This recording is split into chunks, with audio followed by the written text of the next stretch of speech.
So how do you discern the voices? Honestly, to keep it real simple, the enemy's voice will make you comfortable. Your flesh will make it about you, and God's voice will always challenge you to grow.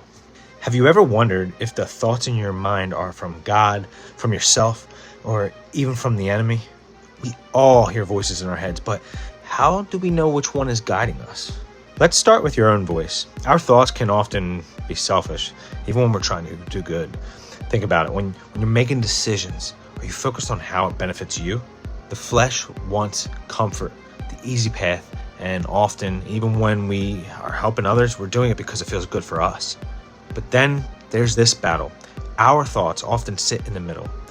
You might have a thought that pulls you toward good, but another that pulls you towards something selfish. And it's in that moment where the voice isn't purely from you that you need to be aware of. It's a spiritual tug of war.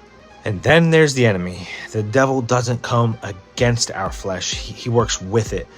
He'll whisper things like, it's okay, no one has to know, and God made you this way, it's fine. His voice twists the truth to make us feel comfortable in our sin and disobedience. But God's voice, that's different. When God speaks, there's a pressure, a persistent pull. His voice challenges your flesh. He doesn't speak in a way that lets you stay comfortable. When God calls you, it often feels like stepping out into the unknown. There's a presence about it, a weight. It doesn't come from within you, but like from outside, pulling you to do what's right, even when it feels uncomfortable or even foolish. Think about Joshua. God told him to march around Jericho 7 times, blow trumpets, and the walls would fall. Now, the Bible doesn't say Joshua doubted, but if you're human, you can imagine the battle. Walking around the city thinking, did I really hear God? This sounds foolish, right? The enemy might have whispered, you look silly. That wasn't God. And Joshua pushed through and he followed God's instructions even when it didn't make sense. When God asks you to do something, it might not make sense. It might challenge your flesh. The enemy might try to sow doubt. But remember, obedience to God, even when it's hard, brings his victory.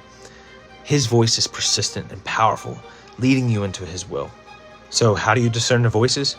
Honestly, to keep it real simple, the enemy's voice will make you comfortable. Your flesh will make it about you, and God's voice will always challenge you to grow.